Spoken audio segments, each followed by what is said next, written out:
found us. More podcast, where we want you to know God more deeply, find lasting freedom, discover your destiny and make an eternal difference.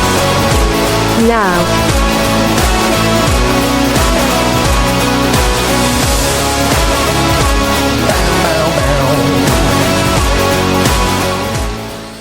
Well, here we are again on the More podcast, and yeah, we're missing Ted.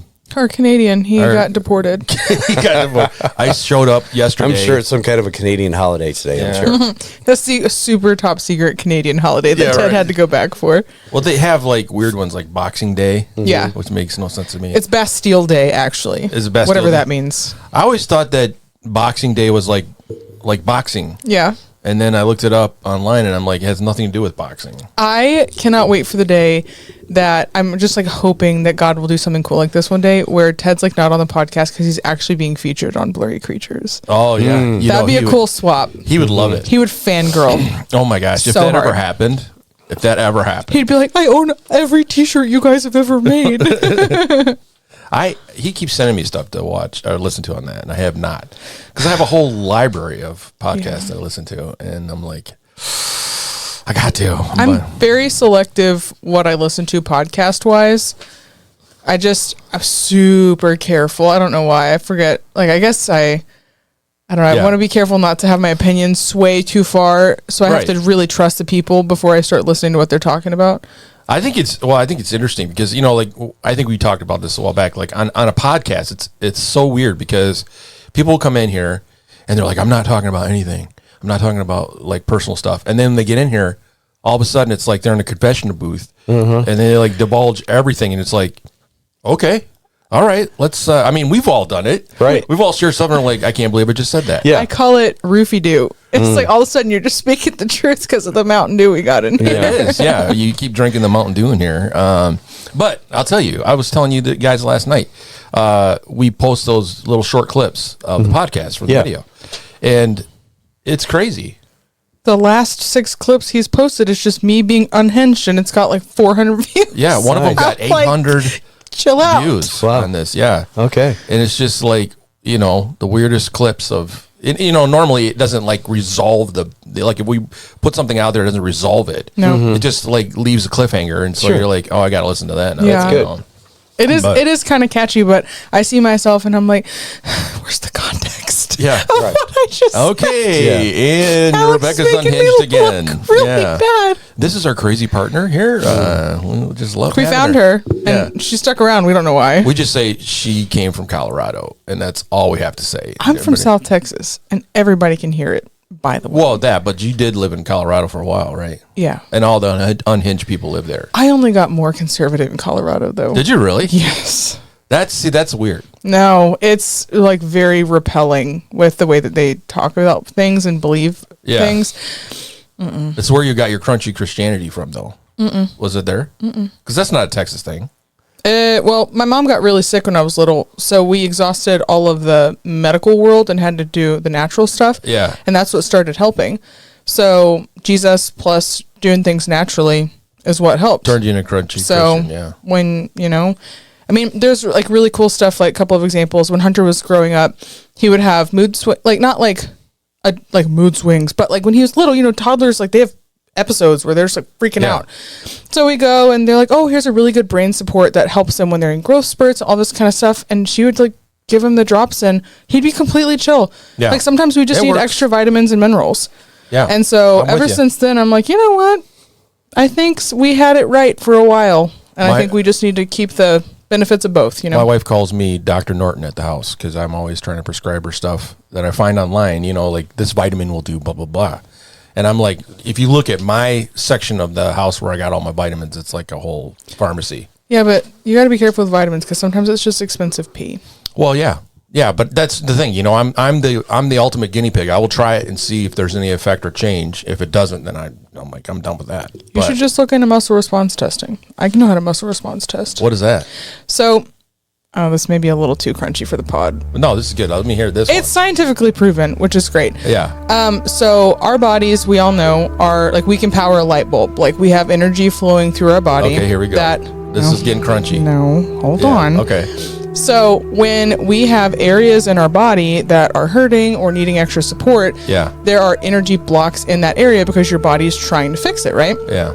So when you muscle response test, you have a what's called like a neutral, where you like push the arm and it's either strong or it's weak. So at neutral, you'll be able to resist medium pressure. But if you palpitate a weak area, your body will not be able to resist that same medium pressure. Yeah. So you look into it and it's like your body's ability to communicate where weak areas are. Yeah. So the last time I got muscle response tested, my liver was strong, but my gallbladder was weak. Yeah. So gallbladder has certain things that it does. So they put me on a gallbladder support supplement and I was good. And so you put the supplement on me and then my arm is strong. And then once that resolved, a month later when I came back in, my adrenals are now priority. So you have to be careful because... Where do you go do this at? I have a naturopath. Oh, in town? Mm-hmm. And she's gone to the school. Like there's an actual school. So you have to be really careful because everybody knows there's like a fine line between what God designed for us to be able to use as a tool versus how the world's like manipulated it into, things that are not of good. Yeah. Not good, so it, when you do just like the food-based stuff and like what organs need support, that's really good. But sometimes other people were like, okay, let's test emotions and let's see what spiritual things are going on. Yeah. Let Holy Spirit communicate that. If my liver is weak and I need a support supplement and it's food-based, or if I'm eating something that's making me weak, like let's say that like for a while rice threw me off really bad. So it was like we have these little vials with each of the little pieces of food in there, or like an extract, and it's like, hey, rice is really throwing you off right now. It's making you weak. Don't eat rice for a while. Right. So it's just a way that you can... My naturopath also worked in a lab for several years. She was the head of a lab, so she read all my blood work and was like, yeah, like your cholesterol's kind of low. I'd like you to eat more butter. And... Well, I'm on that one. You tell me I can eat more butter. I'm like, let's do it. But it's really cool because people that have struggled with things for a long time, being able to say, hey, like this is actually not because your body's just broken. It's because you have, this area is weak. Or, for example, your hormones are like they're the thing that gets thrown off by something else. It's not the original thing. Yeah. So like liver can throw off your hormones. Really? Just a fun fact. Well, that's going to be a great clip for us to put out there. We're going to get a lot of clips on that one. And again, this is something to use with modern medicine. I'm going to take as this you totally need out of context. it. Yeah. Not completely. If you break your arm, please don't muscle response test. Because it's going to hurt, right? Yeah. I don't know. My grandparents, they lived in Taylor, Michigan, but they used to go to this guy in Wyandotte, Michigan all the time that was doing that stuff. And it was like before it was ever popular.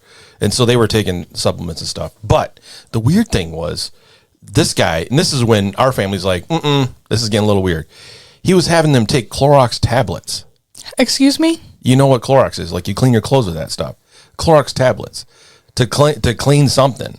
And we're like, all of us are like, you know what? You guys are losing it now because it's time to start like getting back to the real world. The other stuff was fine. Like, take more vitamin C, vitamin D, that kind of stuff. He was doing all that stuff before it was really popular. Yep. And so, most of us get on board with that. But then he was starting to do that stuff. It's like, this is kind of weird. Well, yeah.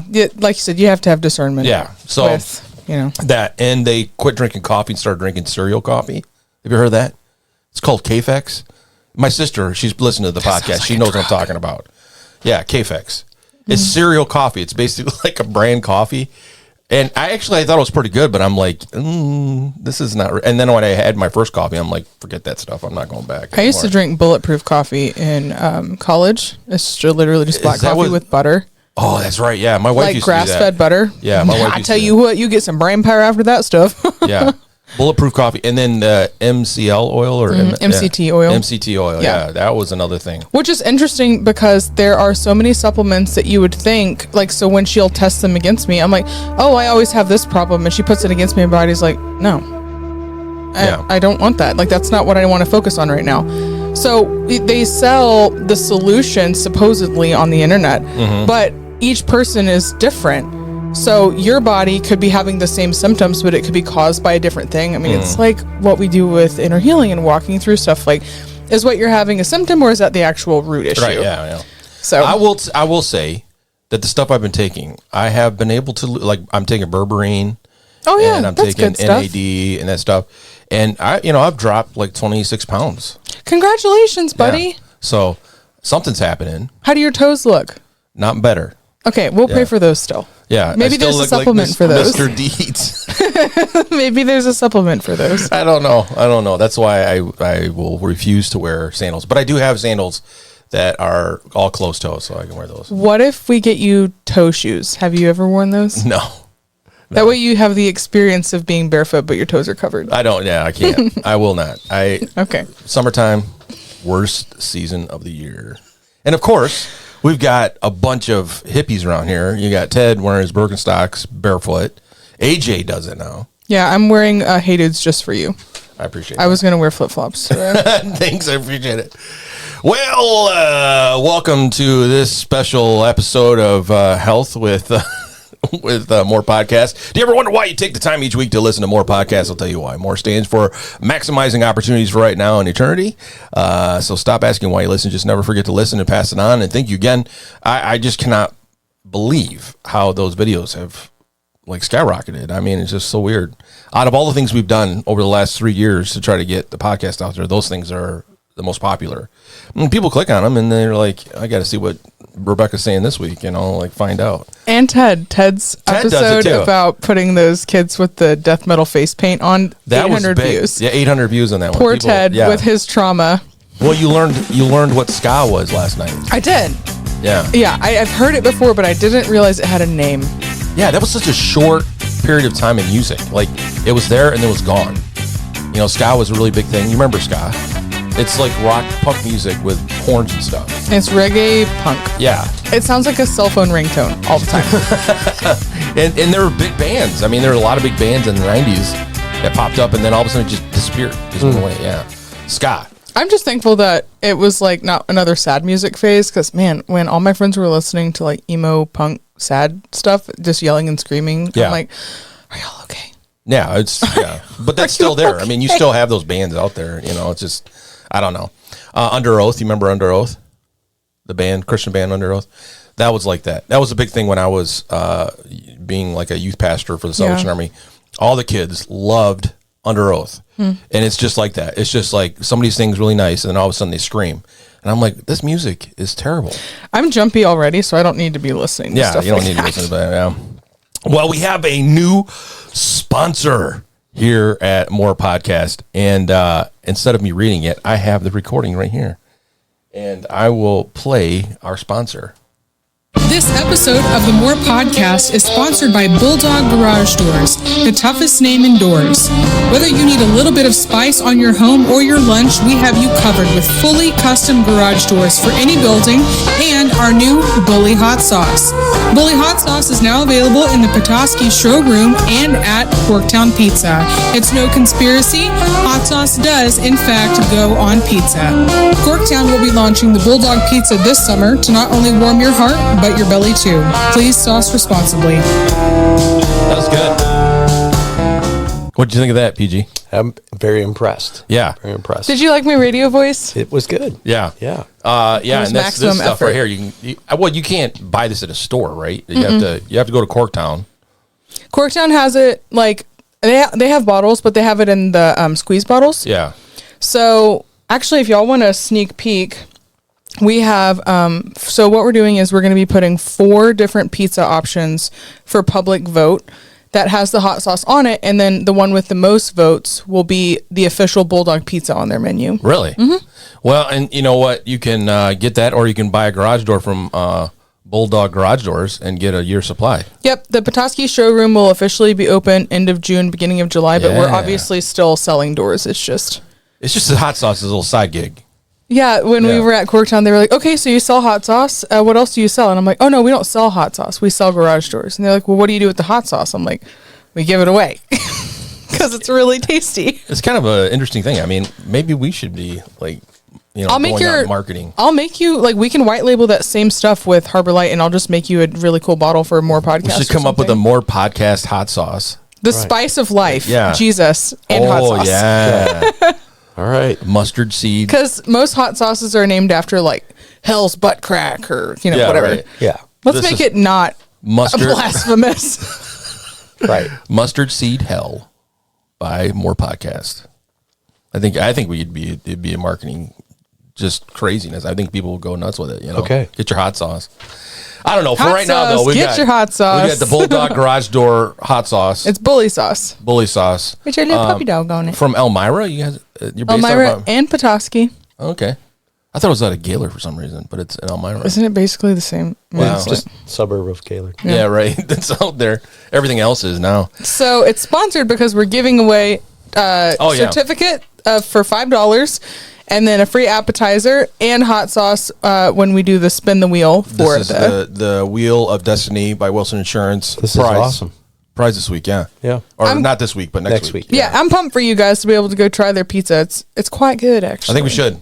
Okay. I think we should do a special podcast out at Corktown. I can arrange that. Yeah. I imagine we could actually do it live right there, right? Yeah, we could.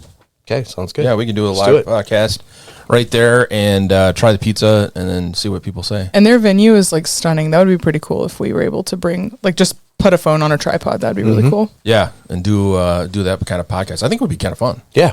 Let's start doing that. It's kind of like KLT, the Leedsville Cafe. We'll just have to delete the parts or the mute the audio when somebody's chewing. Yeah, right. This is an ASMR special get episode. 0 views because everyone hates us now. Why did you smack his lip so much? Anyways. All right, so you're probably wondering who is here, who's left in the room because Ted's gone. He got picked up by ICE.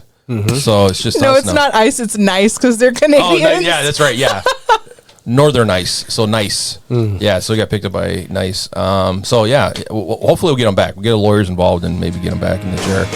But the only woman whose opinions come supersized and salads come kale infused, she has big ideas, debates, and enough quinoa to outlive us all. Rebecca Moore. Yeah, right there. Chuck Norris wears a beard to hide from him. He doesn't hunt animals, they surrender. He fishes by simply raising an eyebrow, and trees fall neatly stacked at the mention of his name, Pastor Gary. That's Pastor Gary. Yeah, that's right. That's quite an intro. Well, Chuck Norris is scary. Yeah. I know you know. Yeah, he Right. is. He's nervous around you. But of course, the man sitting across the way that has all of the talent, knows what every button and knob does in this studio. The man whose mother put Tabasco in his baby formula, Pastor Alex Norton. That's true. It was good. I learned it. I learned it early on. When did you start hitting the Franks? That was later on in life. Really? Yeah, Frank's hot sauce. I would have figured you had that before kindergarten. Yeah, it was tested a few times. I'll tell you what. When I went on a diet for Weight Watchers, they don't let you eat anything on Weight Watchers. Well, back in the day, so Frank's hot sauce and celery sticks was my go-to. Dip it. Yeah, I used to go through bottles of that stuff. Yeah. Do you like Frank's? No, I'm a Cholula girl or a Valentina. Oh yeah. See, Frank's and tons of butter is the secret sauce for the La Senorita chicken wings. Oh yeah. And once we found out about that, we started hitting it hard. It's so good. Yeah. It's Did so you good. just share their secret recipe? Yeah, They're like out of business now. Oh, Yeah. okay. They're not even around. What isn't there? There's one in Traverse City. Yeah, there's one in Traverse City, but I don't even think that one's even really A Mexican food place had wings? A lot of them do. Yeah. We should seriously. That's what La Senorita is kind of really known for here in Petoskey. was the wings. Yeah.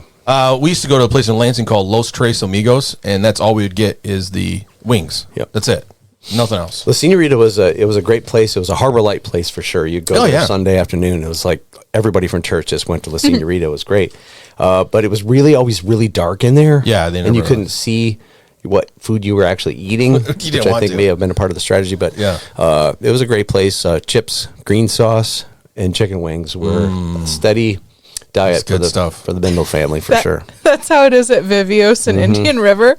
I don't know if y'all have ever been there, but we would go after the boys would have basketball games, and it would be like the Jakeways and the stalls, and we'd all be sitting there at a table, like there would be one lantern that would barely be casting a light on one person's face. I know. I'm like, who am I talking to? It's still like that. right now? It's owned by new owners, and it's still the same way. Like we went there a few weeks ago with some friends, and we're sitting there, and I cannot seriously see my plate. Yeah. It's so dark in there. I think it's so they don't have to dust. Probably not. Probably not. I'm just kidding. I'm just kidding. Vivios is very clean. I apologize. Yeah. Now we're getting lost. Now Dark we're getting sued. restaurants. Yeah. Dark restaurants. I'm always wondering, like, what's the intention of it being very dark? We got chips served to us at La Senorita one time, and there were still crayons in the bottom. So, For real? yes. So they just took it off one person's table and brought it over to our table. They didn't touch it. Oh, Lightly that's disgusting. Lightly touched chips. We slowed down for a little while after that, but the crayons are extra. Yeah. You got extra in there. They You thought won the prize. They thought a Marine was at your table. They were like, somebody needs some crayons to snack on. Do you remember the treasure chest as you're walking out? for kids, yeah. Oh, man, that was so much fun. Kids and adults. I got a sucker at the bank yesterday, so. Did you really? Oh, yeah. My bank doesn't do that anymore. They do at Huntington. My bank is going to mints at Forefront.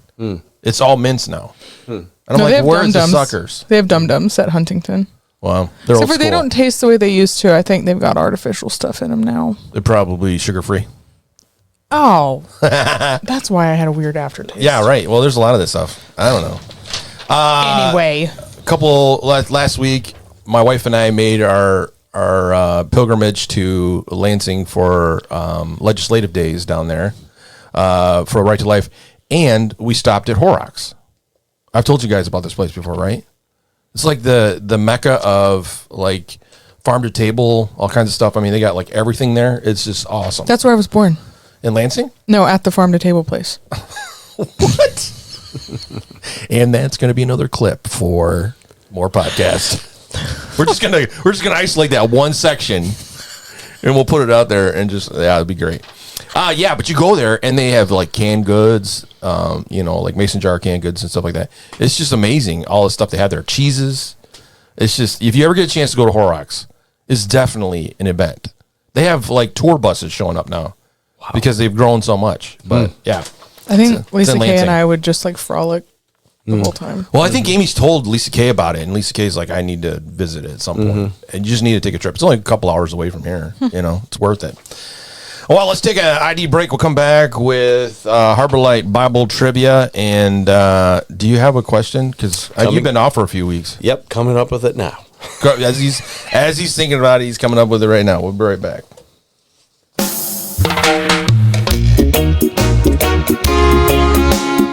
This is More Podcast. We'll be right back.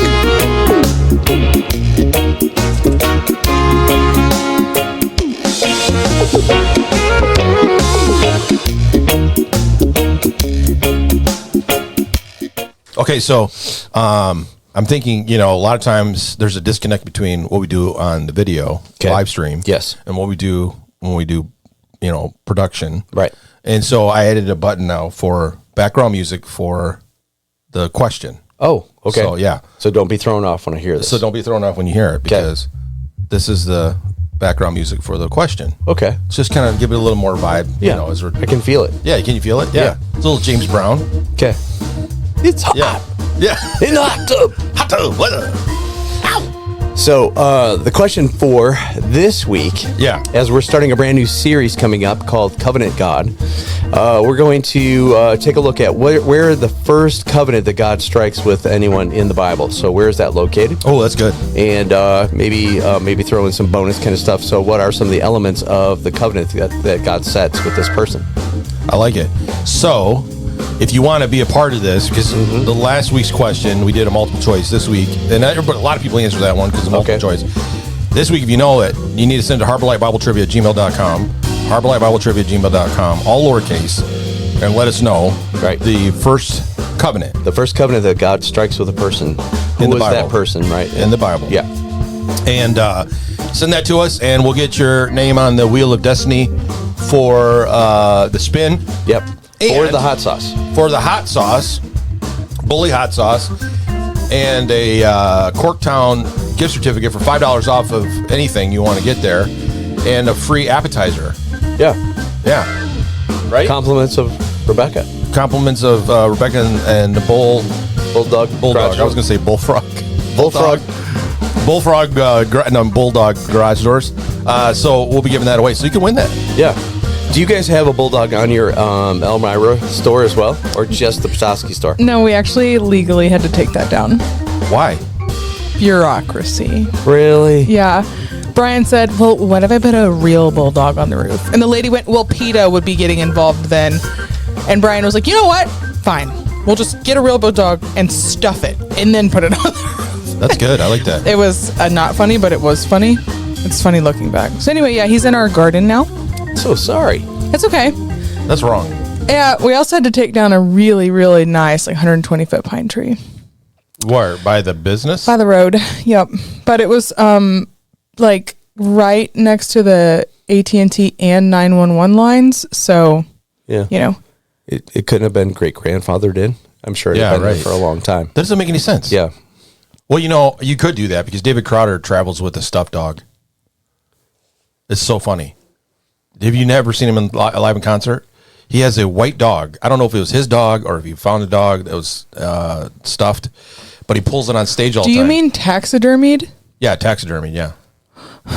It's stuffed, though. I mean, it's like he moves the arms and stuff for different things that he does through the concert. And if you go there, can't remember the name of the dumb dog, but he pulls it out on stage and puts it by his piano or somewhere on the stage where he has it. And at some point during the concert, he'll sit next to it and sing one of his big time songs. But this dog has traveled with him everywhere he's gone since he's become famous. Right. And That's he cool. he does it. He brings it in interviews and all this other stuff. It's a taxidermy dog. Yeah, it's so funny. I think the story is that might have been his dog that he had taxidermy. I'm not sure. Okay. But it's his buddy. Yeah. Yeah. Okay, it's not a taxidermied dog, dude. It's a stuffed animal named Kenny Rogers, the Arctic fox. Yeah. But that's what it is. Kenny Rogers. I said stuffed. You said it was taxidermy. It's stuffed. I was asking a question. Is it taxidermied? Well, what's the difference between stuffed and taxidermy? Taxidermy used to be alive, Alex. I think that was alive. This is a stuffed dog. Like a stuffed is a Like stuffed. a toy. Like a toy. It looks real. Look at it. Look closely. It's real. How does it feel to be fact checked? It looks pretty darn real. to Doesn't me. it look real? Yeah. Now I'm nervous. I think it is real. The thing I've gotten to see it up close working at Life Fest, and it has teeth and like taxidermied eyes in it and stuff. So it looks real to me. Is it real? It might be a white fox. I don't know, but it looks like a husky, like a small husky. Yeah. Kenny Rogers. Next time you go, The mystery. well, the next time you go to one of his concerts, that's what people look for. They're like, where is Kenny Rogers? Kenny. Yeah. Where's Kenny? Where's Kenny at? And usually it's on the stage somewhere. I've seen it behind by the drummer once. I've seen, it's all over the place. So that's Harbor Light Bible Trivia Covenant. And so this is going to be a 4-part, 3-part? I think it's 4. 4-part series on Covenant. It's going to be a good time. So get ready for that. Because you've been out for a couple weeks. Last week, you had like some massive whatever infection going on. Yeah, I had a really deep chest cold, and it's kind of moved a little bit north, but I'm doing pretty good. Yeah. on the mend. It was bad. I mean, you could talk like for a second, and then you start hacking up. Yeah, so that wasn't fun at all. But the Lord's good, and we're back on track. You can breathe again. We had scheduled these 2 weeks to have a little break. Yeah. And then the Lord just decided to fill it up with not feeling well. Yeah, right. So, well, all good. I just want to tell you again, thank you for allowing me to speak on Mother's Day, you did super great. Everyone was really, really impressed, and I heard all about people at their small groups were discussing. Oh, good. The concepts about Rahab and all that stuff, and so it was. Let me just say that is like not Rahab. I'm sorry, Hagar. Yeah, Hagar. That is like the most challenging day of the year. Ted and I were talking about this because if you mess up, you forget. Because we didn't normally you do like a prize thing. Yeah. And I had people ask me like, yeah, where is it? And I'm like, I'm not Pastor Gary. That's his thing. So next year we're gonna have to do it even bigger. Yes, we will be. And large and in charge next year. Yeah, It'll next year. Yeah, giving away free diapers. I mean, we're gonna have to do the whole thing next year because this year they were let down. Yep. And I'm like, I don't know what to tell you. I don't know. I'm not that guy. He gives away gifts every year. I have so much fun with that, but Yeah. not everybody has my sense of humor. I see that so. question. It's not a question. Oh. It's really a taxidermied fox. Okay. It is a real taxidermy fox. I've been fact checked. Why is it white though? I never. It's an Arctic fox. Arctic fox. I So didn't he know that. thrifted a real fox that was taxidermied and calls it Kenny Rogers. I didn't even know that there was such a thing as an Arctic fox. I didn't? did. No, I didn't. I don't. I'm not like you guys that know all these animal things, but I know that I did see a coyote the other day that got hit on the road, and so I had to stop and check it out because I'd never seen one up close before. It's pretty weird. We I've seen a lot of coyotes in my I've seen them from a distance. Like I hear them like making noise. They're kind of cute. That's unfortunate, honestly. But you know, our dogs, I think, have scared away like every animal in the woods near us now. Because we used to have them come in the yard, and we used to have deer come in the yard and eat whatever was in our yard. Apparently, at least in case that we have oregano, which they like to eat, so they come in. They won't come in anymore. They're like, nope, not with the dogs. Right. Yeah, Absolutely. it was so funny the other day. We're sitting in the living room and we had our screen door open, and the Amazon guy comes in to drop off a package, and our hound dog, man, I don't think she would ever bite a squirrel, but when she barks, oh man, the hounds of hell. Sounds like your leg's gonna come off. Yeah, I mean, and this guy was like, he's like, I'm putting a package on your porch, and I'll just leave it right here, and she's just going nuts. So when I was in 7th grade, I had a paper route, and I did get bit by a lab riding. Yeah, right. A Labrador? Right in the man. thigh. Nice. Yeah. At least 2 good puncture holes right in there. And then later on that same route, we had people had a giant Great Dane, and it actually came through the screen door. Oh, But he must have been on a leash inside the house, so he made it through the screen, but couldn't make it past that to get to me. So I was traumatized for a those while. are scary. Yeah. Great Danes are huge. I don't know. I can't remember. There's somebody in our church that had a couple of them. The Fries. The Fries, Yes. yeah. And it was like, oh man, those They things had are huge. 3 at one time. I went over to their house one time to visit, and their biggest one came over, and he thought he was a lap dog. Oh, no. And he'd get right on your lap, and so he's huge. Yeah. He's sitting right on your lap, and his tail is knocking pictures off the wall. Yeah, those things are big. Yeah. I don't know if you like Chihuahuas. No, You like handbag dogs. I like my Chihuahua because he's the Chihuahua that we prayed for 9 years. And But when Satan's spawn. when I have my own house, I'm getting a Labrador. Labs are good. I like labs are better smart than dogs. Chihuahuas. Ankle biters. I like working dogs. I like working with working dogs. I love them. I would not get a Chihuahua. We had a Chihuahua once, and I was like, no. I'll tell you what. So, I like pets. Pets really like me. Yeah. And I'm definitely not a hair guy. Right, yeah. And so my daughter has the Labradoodle thing. And actually, she has the full registered standard poodle. But they don't shed. Right, yeah. And it's just like, I love this dog. Hyper I elegant. could pet this dog all day. Right, you don't have to worry about it. Yeah. Yeah. I know. Those are I nice. definitely don't like hair. I'm not a hair guy. Did you know Yeah. they're good hunters? The poodle? Yeah. Yeah, they're I would pretty imagine smart. they're very smart Yeah. dog. Yeah. Well, I'm gonna take one of those like quizzes or whatever with the animal breeding place where they give you all the breed and like what kind of lifestyle you have and what you're looking for, Right. and see what kind of animal actually or what breed of dog is actually the best fit. Because man, that hair thing. If I didn't care about hair, I'd get a golden retriever. But you're swimming at Yeah. that point.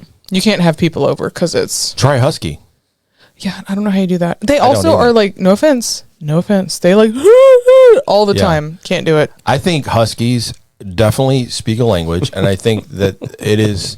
I think sometimes I seriously think my dog and I have conversations. I really do because the way he talks to Nacho me, and I have talked. We have Yeah. conversations. and he will say stuff, and I'll say something to him, and he'll talk back to me, and this is the weird part when you're with the dog long enough, you're like, oh, I know what he's thinking, and you're going to say something in response. It is weird. And so people that come over to my house are like, are you talking to your dog? And I'm like, yeah, I am. Actually. First, it's Yeah. autistic kids, and now it's huskies. Tisms.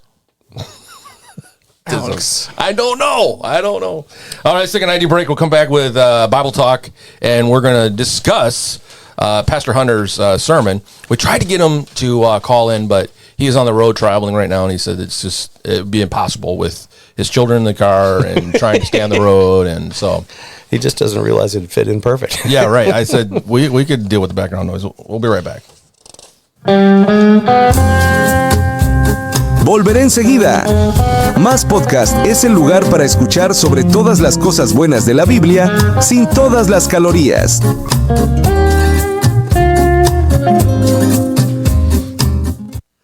Did you like that one? That was interesting.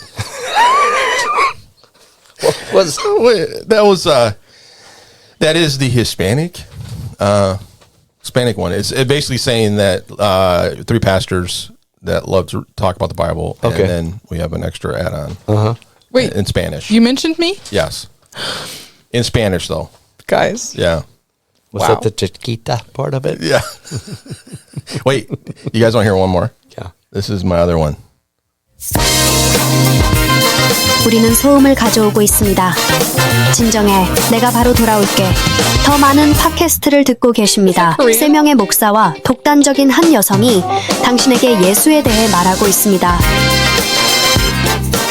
And all that said was, listen to more podcasts.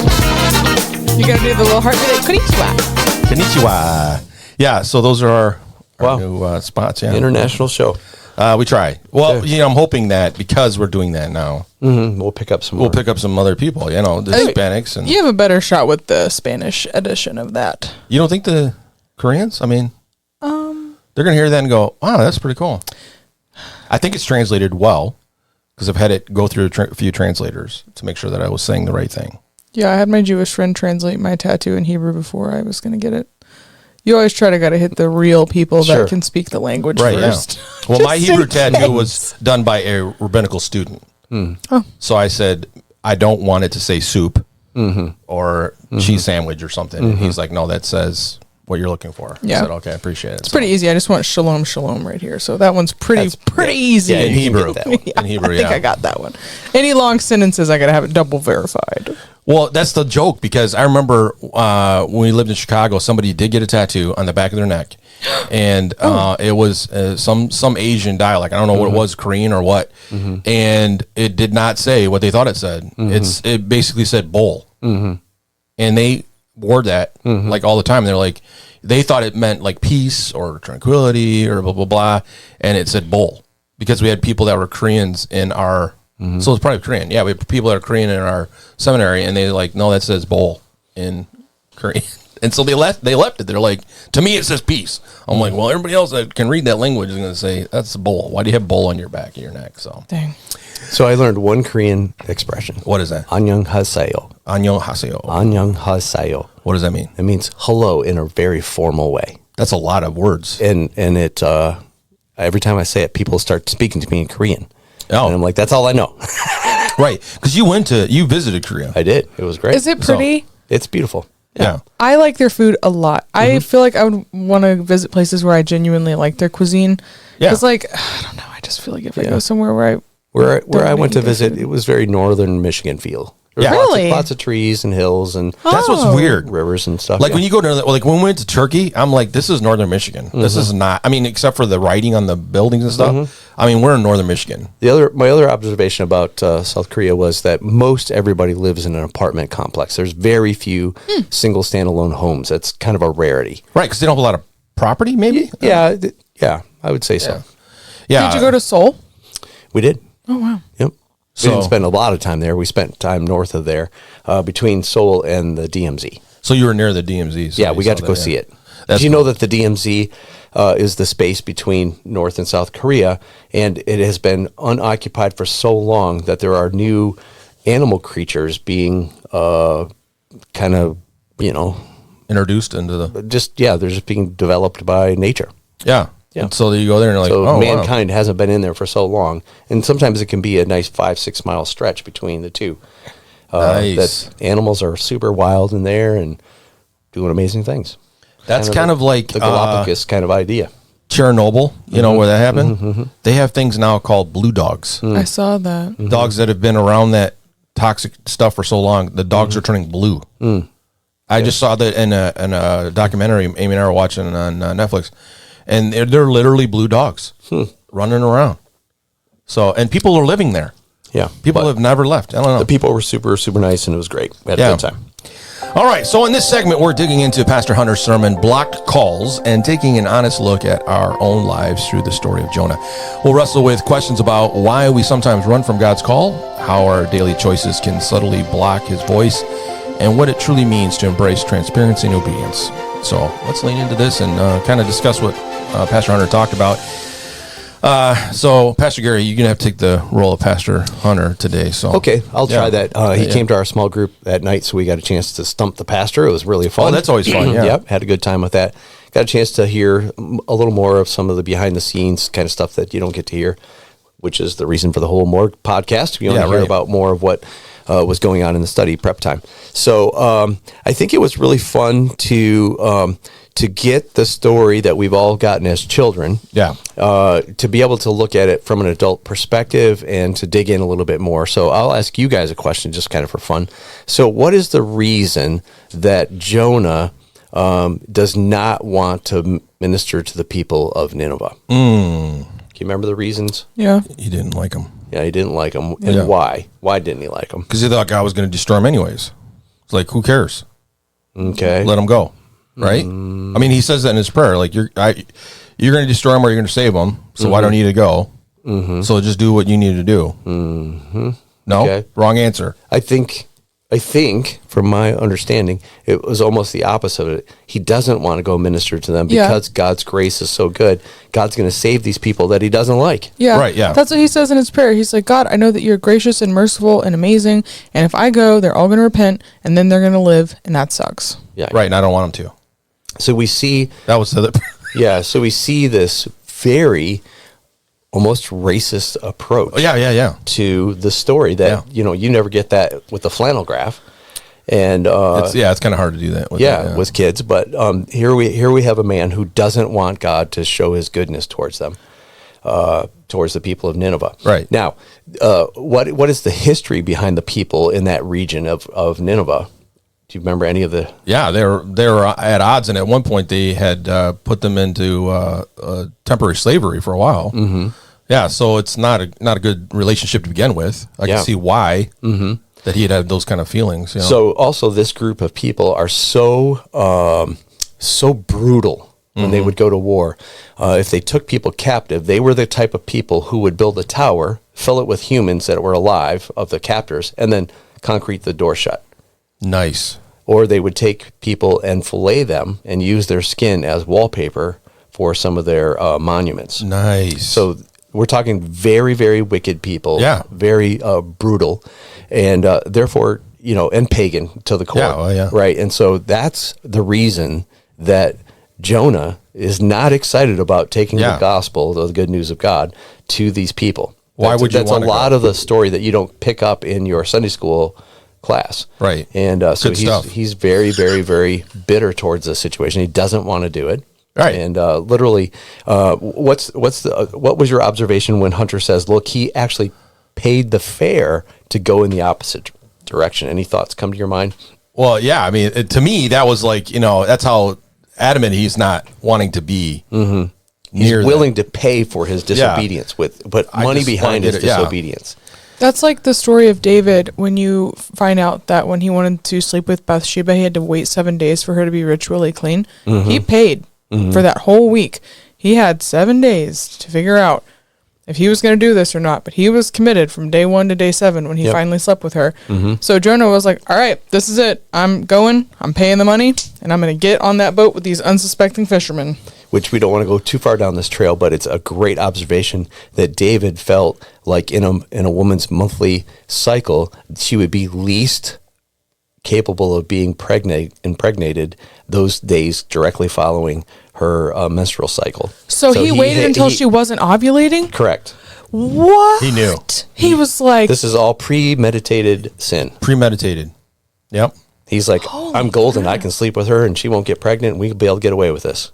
Little did he know. Holy guacamole. Little did he know. Yep. Yeah. All right, so back to Jonah. Back to Jonah. Well, I think it's interesting because you mentioned the idea that he wants to go far away. And, if you look at a map of where he was trying to get away from, he was trying to go in 500 mile opposite direction. He's like, he wants to get as far as he can from the situation. Yeah. But, I mean, really, as believers, we do go through pretty drastic things ourselves to try to move away from those things that we want to have in our lives, the sinfulness. We want to disobey God, and we do tend to do that. I think that was an interesting thing that Hunter brought up is that when we're trying to avoid God, it's amazing how much distance we try to put in between us and Him to get away from those situations. And he talked about in Jonah chapter 1, verse 3 through 5, he's mentioning how we don't always take in consideration how our desire to disobey will affect other people. We're just really concerned about what's happening. That's very powerful. As a matter of fact, I had a conversation with someone who their small group went down that trail to realize that when we're disobedient, we don't realize the impact that it can have on people around us, believers and unbelievers, as well as then the flip side of course is how our obedience can have such an incredible impact. Yeah. And so it's like, the same impact level on both sides of the coin. Right. He didn't negatively or positively. It didn't seem like he really cared. Like, these guys are going to be in this with me as I'm being disobedient to God. Yeah. Yeah. And isn't it crazy when they're like, how do we get out of this situation? Lightning, the ship isn't working. What are we going to do? Who's the cause of this? And Jonah's just like, it's me. And throw me overboard. Let me die. Yeah. Kill me. And you guys will be safe. Just really bizarre stuff. Yeah. Wow. You're going to say something? You had a hand up there. Well, it's like I'm chewing through it still. It's interesting. Yeah. Oh, I lost my train. Hold on. I jumped. It's going to come back. I got 3 trains, and then the ducks aren't even in the pond anymore. 1 second. Sorry. Well, the other thing that Hunter brings up is that Jonah slept through the violent storm, and kind of brings out the fact in his message that it's kind of a metaphor for spiritual avoidance. Like we kind of do that. And how do we, the question is from his message, how do we recognize when we're spiritually sleeping through the chaos caused by our own disobedience? Yeah. Go ahead. My thought came back. Okay, here it is. Do you remember last week or the week before when we were talking about in Esther 4:14 when Mordecai says, if you don't, then God will bring somebody else? God didn't give that option to Jonah. He was like, no, you the man. Right. I love that. Yeah. I love that God was like, because I just looked at the map. It's 2,500 miles to Tarshish and 550 to Nineveh from Joppa. Yeah. So he went 5 times the distance to get away from God than to just obey God. Right. So instead of Esther 4:14ing him with like, fine, I'll just do somebody else, and you can just live in disobedience. You're a prophet of the Lord. You're not going to lose that title, but you're a disobedient prophet, which is not a good thing. God was like, nope. Yeah, you're going. You heard me. You know it's me. And so I find that funny that God sometimes gives you options. Right, yeah. And sometimes is like, nope, this is the thing that's happening. It's interesting because, I think in my own life, I've had moments like that where I have I'm going to chuck it all. I'm done. Like I'm ready to walk away for whatever was going on at that moment. And it's like, God's like, nope, you don't get out of this like that. You don't get to turn around and just walk away. And what's interesting is I believe in God's prevenient grace, God wanting you to do the right thing creates an environment for it to become virtually impossible for you to walk away. And I think for me, in my own life, those moments where I'm like, I'm done with the ministry. It's time for me to cash in. It's time for me to go. And the options that are available are not good. They're not better. They're not going to make my life any better. But, in my disobedience, I'm like, I don't care. I'm ready to chuck it and burn the house down and, keep walking. And it's still, God does what he needs to do to say, listen, sober up, get your head back where it needs to be, and do that. I think with Jonah's life, that's what he's doing. He's like, listen, you idiot, I need you to do this. You're going to do it. And I'm going to make it possible for you to make that decision the way I need you to do it. I think we have free will in the process, but I think God goes out of his way to make sure that we're like, hey, you should be doing this. You should be moving in that direction. I mean, that's what he did with Elijah, snack and a nap, right? Yeah. Sometimes that's all we need to be able to get our heads straight. So when I listen to this story, I immediately think about Jesus going to sleep on a boat in a storm. And then we have Jonah going to sleep on a boat in a storm. Are these contrasting thoughts? Dang. And, or is this Jonah has just kind of come to peace with his disobedience? Has he lost all conviction? Oh, yeah, that's a good point. Wow. To the place where he can't even feel a conviction anymore. And I think that's a super dangerous place to be. Yeah. Harbor Light, we are not, we do not have the theology that once you're saved, you're always saved. Right. We believe in the eternal security of the believer, but you can walk away from the Lord. And I think that Jonah has rebelled and disobeyed so far that he can't even feel the conviction anymore. And you're right, because I think we look at our own lives, when we get to that numbness in our spiritual journey, we tend to do the same thing. Like, we justify the sin, and it's really interesting how we can rationalize to the point where it's not an issue for us anymore, right? Like, if I'm living in a relationship I shouldn't be in, or if I'm doing something I shouldn't be doing, we rationalize to the point where we become so numb, it doesn't really affect us anymore. It's like, I don't care if you did try to present the truth to me, what I'm doing is right. How I'm living my life is fine. and we will stand on that hill and die on it. And I think that's what's interesting about Jonah is that God would not let him stand on that hill. Well, he's like, you're goofball. When you get to the end of Jonah, his heart posture doesn't change. He no, obeys. He's still complaining. It's like the what did you guys say? The guys who were casting out spirits in Jesus' name but didn't know him. Oh, Seven sons of Sceva. The Sceva, Yeah. Sceva, whatever. Those guys. So do you think he had like a Sceva thing going on where he was obeying God and communicating the word, but still, because his heart posture was still, I'm going to sit here on this hill because I want to watch them die, and then the book just ends. I think he was hiding from it because, I mean, in the boat, he doesn't say, hey, I'm a prophet of God, I'm here to get away. I think you don't want to highlight those things that you're trying to ignore. I think you want to ignore. You think you want to ignore it. You don't want people to know that this is what I should be doing, because then what you're doing, you're validating it. You're validating yourself, right? Right. Then you're making it an issue that you don't want it to be an issue. You want to avoid it.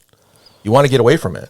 Yeah. That's really intense because God could have chosen to still use him, but almost had to wipe his hands of him if he didn't. Not like wipe his hands, like literally, but if he never got back on track with God after that, that could have been an obedience that he did just to obey and then still never got right with God. Well, I think it goes back to what Paul says about being vessels, right? I mean, God uses us. And this is interesting. This is kind of like insight into my own mind.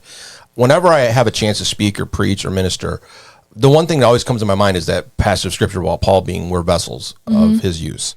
And what I always pray is that God, regardless of my faults, limitations, whatever they are, I'm submitting myself as a vessel, right, for you to use. And I understand that's how it works. I am simply the retaining instrument that you use to fill and bring something to someone else. But even Pharaoh was a vessel. He was a vessel, yeah, but their vessels are for all kinds of use, right? Yep. And so I think with Jonah, when you're looking at his life, I think God's like, I need you to be this vessel. For whatever reason, God was really intent on Jonah being the guy to do it. And, at the end of it, we obviously see that he still didn't learn what he needed to learn from it. He did what he was supposed to do. He's obedient. But that leads me to the other parts of the conversation with Jonah is like, good grief, that really kind of shocks you into some soberness and reality that, God uses a lot of people to do things. And you're like, why in the world would that person be used by God? But God uses them. God can use whoever he wants to make his glory known. And it just kind of, for me, it's a really humbling story in that regard. It's humbling in the fact that I stand back and go, yeah, God can use anybody. He can use Pharaoh. He can use anybody to do what he needs to do. He used Saul to be the first king, even though he was the most disobedient king ever, and God still used him to bring about Israel's, legacy and dynasty in kingship. But it's just one of those things. It's like, do I want to be on the side where I'm being obedient and I have a heart to be obedient, or do I want to be on the side where I'm not being obedient, but I'm going to do it anyways because I know I need to do it, and then, not really learn something from it and basically have no benefit other than I had to do it. I don't think I want to be that person. Right. And there are people that do find themselves in that situation a lot, and we find it in the church a lot. People, they become Christians, they accept Jesus Christ, but then they don't want to live the life. But they love the benefit of being in community. They love the benefit of whatever's going on, but they have no joy in it. It's just like, I'm here. What more do I need to do? And it's like, we've preached on the Sundays. We're like, Jesus came to give us fullness, and that's not just a spiritual fullness. It's also all the aspects of who we are as humans. God wants us to have a life where we realize that it's awesome to be a Christian. It's not something where it's like, oh, here you go, got to go to church, got to do this, got to read my Bible. There's joy in it, but then you can live your Christian life and go, great, it's all rules and regulations and can't do this, you got to do this, It's perspective. Yeah, growing up in such a heavy legalistic environment, you don't really realize how much it like permeates how you see everything. But when you start to realize, like, it's not for the goal of doing works, it's the goal of loving God so much that you then do works. And that perspective is still like a hard shift. Like, you're not seeking to be loved by the fact that you're doing good things. You want to do good things because you're being loved. Yeah. And so I think that delineation is like, Jonah was probably obeying because he knew that it was the right thing, but he wasn't doing it because of how much he loved God. No. He was doing it because he had whale burn, Right. Yeah, that was an interesting point you brought up about being in the belly of the whale with the acid and stuff. Whenever a pastor brings up a point like that, even though it's not like in the scriptures, what did you think of that, Peach? I'm 100% behind it. I've preached that Really? same message. You have a person who is stark white from being bleached out and shows up and says, repent or you're all going to die. Yeah. That would get people's attention. He probably had like red eyes and everything from all the gas. He probably looked psycho. Absolutely. Probably look like Absolutely. like a weird. Okay. Yeah, weird guy. So let's alternate timeline this. Do you think if he would have obeyed the first time, do you think it would have been just as effective, or do you think his disobedience and his appearance made it more effective? I think, he comes with power, right? He's a prophet. Yeah. I think it's, God does the work, right? Yeah. And he can do it with, regular skin tone or being bleached white. So it really has little to do with Jonah. It's just an added. But God obviously was able to make. Yeah. It's a beautiful story for when we make that bad decisions, but Yeah. how God can still turn it and make good out of it. Yeah. That was this question at the end. Pastor Hunter suggests Jonah's visible transformation after his whale experience made his message more believable. How might embracing transparency about our struggles and imperfections actually enhance the effectiveness of our spiritual influence? Absolutely, 100%. And that being, because nobody wants to hear, the recovery group, they don't want to hear you've always had it perfect. They want to hear how you've struggled and how you are still here and how God's working through you. Mm-hmm. But that's, yeah. But that does not negate the people that have lived what we consider 100% boring Christian experience.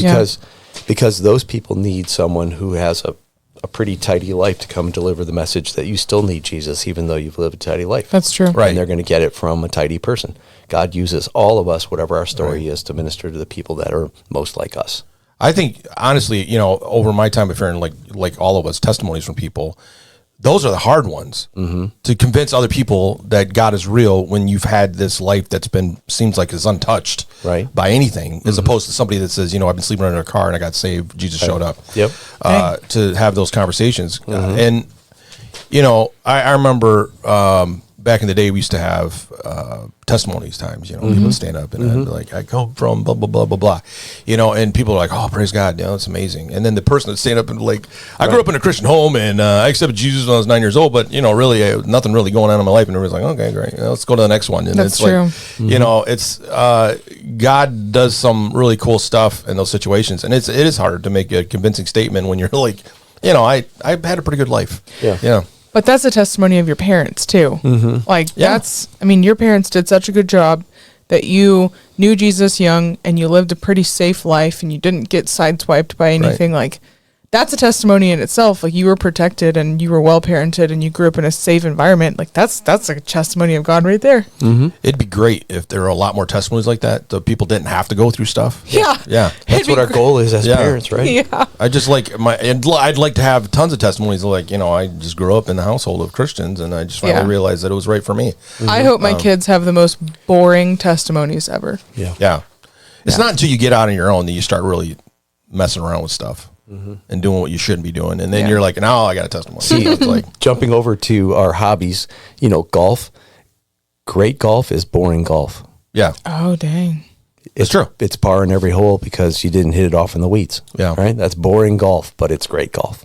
So, you want. Would you like the zinger as we close us out? Yeah. All right. So I was at the small group with Pastor Hunter. Yeah. And he was kind of filling in for me because he went to my small group. I'm usually the man on the hot seat. Yeah, right. But so he got to be on the hot seat. So I gave him a zinger. I gave him a question that he said, I will have to get back with you on that. So did you really? Yeah. Would you guys like it? Yeah. All right. So we jump over to that parallel passage that he preached from Matthew chapter 12. And it says in verse 39, only an evil, adulterous generation would demand a miraculous sign, but the only sign I will give them is the sign of the prophet Jonah. For as Jonah was in the belly of a great whale for 3 days and 3 nights, so the Son of Man will be in the heart of the earth for 3 days and 3 nights. Okay, so the words of Jesus. How long was Jesus? Here it is, in a sense. Jesus wasn't in the ground for 3 nights. No.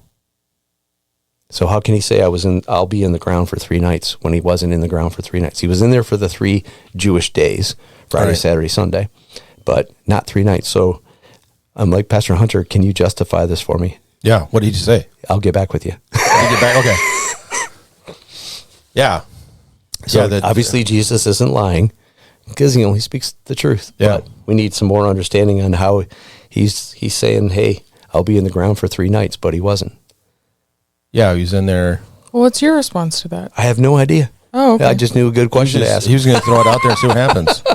And now I don't have an answer. Yeah, right. I'll get back to you on that.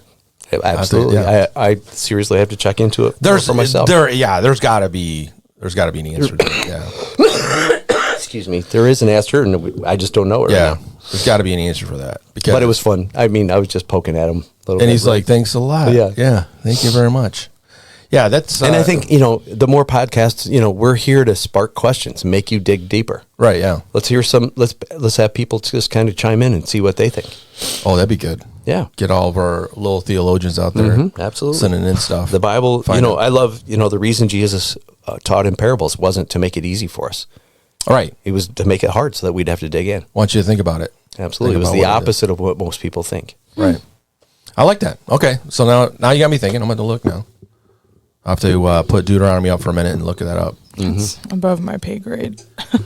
Well, there's a thing called the library. No, I know. I'm just Yeah. saying like that. The thought of Get that, into I'm my like, library. whoa. Yeah. Yeah.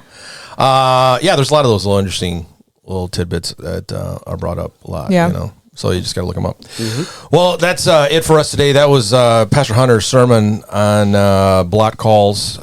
So let's conclude by Yeah. concluding where he was at. Listen, if God has a call in your life, and He has a call in every person, let's stop blocking the call and let's really press in and find out what God wants to accomplish through us, and stop running away from that call and run to it.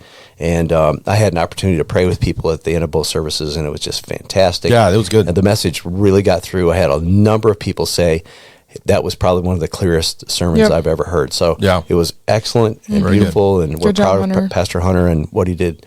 And next time he's up this way, make sure everybody gets out and get a chance to listen to him preach. He's doing a great job. He's good. He's really got a good grasp of it. It's good. Well, that's it for us.